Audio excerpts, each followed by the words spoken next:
You know, the idea of positive thinking is everywhere. It's gone from those self-help slogans you see on posters to a really serious topic of scientific research.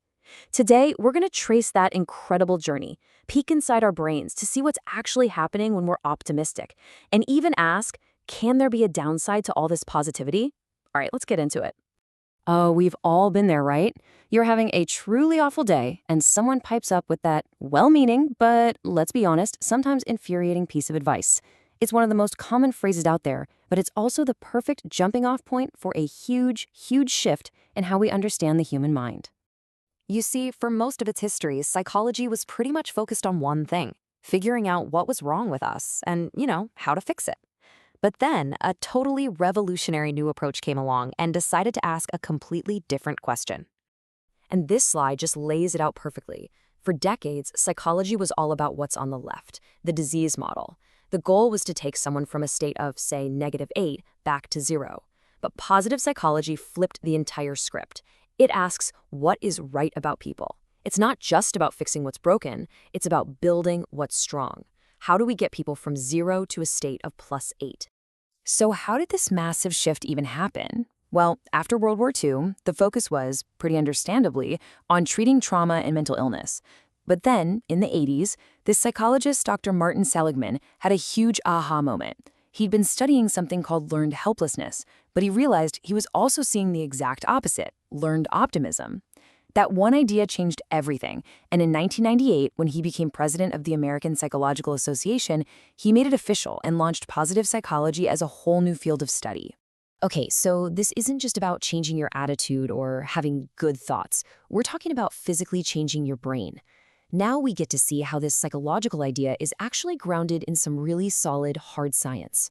And the absolute key to all of this is a mind-blowing concept called neuroplasticity. The simple version, your brain isn't fixed. It's not set in stone. It's kind of like plastic. It can be reshaped and remolded.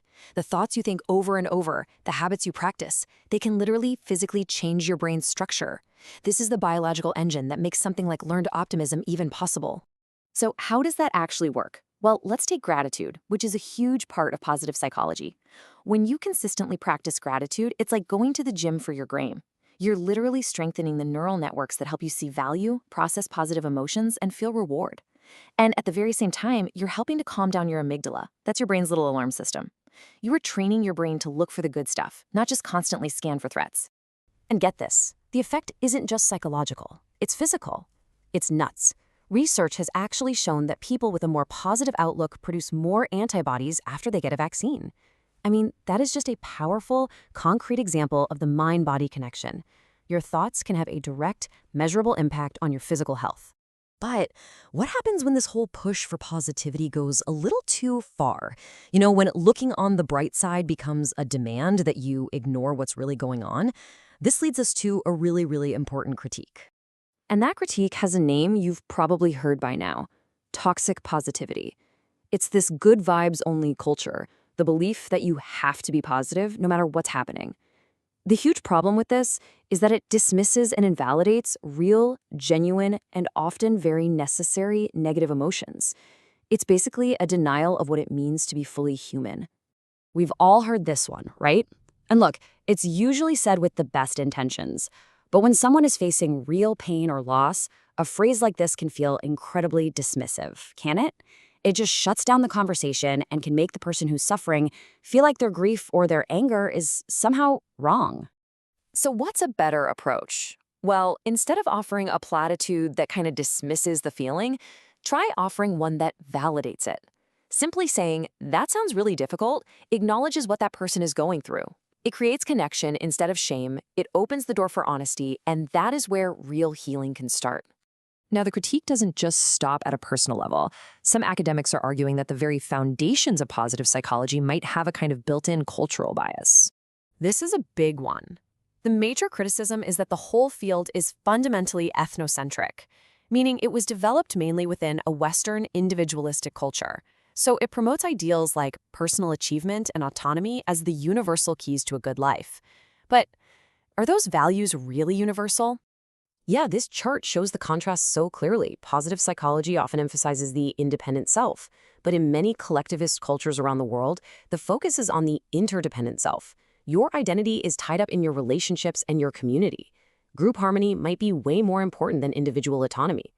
And while Western cultures tend to push for positive emotions, many Eastern philosophies embrace emotional duality, the idea that happiness and sadness aren't enemies, they're two sides of the same coin.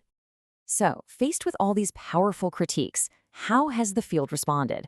Well, it didn't just disappear. It evolved. It's moved toward a more nuanced, more holistic, and frankly, a more realistic view of what it means to flourish as a human being. And that evolution has a name: second wave positive psychology, or PP 2.0. This is basically the field's answer to its own critics. And it acknowledges that, yeah, life involves suffering. That's a given. The crucial point here is that true, sustainable well-being doesn't come from just avoiding the bad stuff. It comes from courageously facing it, learning from it, and transforming it. This really nails the difference. The first wave was very focused on the pursuit of happiness, which often meant, trying to maximize pleasure and avoid pain. But the second wave shifts the entire goal. It's not just about happiness, it's about the pursuit of meaning, which requires engaging with all of life, the good and the bad, and finding a deep sense of purpose within it all. Which, of course, leaves us with this final, massive question to chew on. Through its entire journey, from a simple idea to a complex science and back again, positive psychology has really forced us to rethink what we're all striving for. Is the ultimate goal to just be happy? Or is it something deeper, something bigger, like being whole? Something to think about.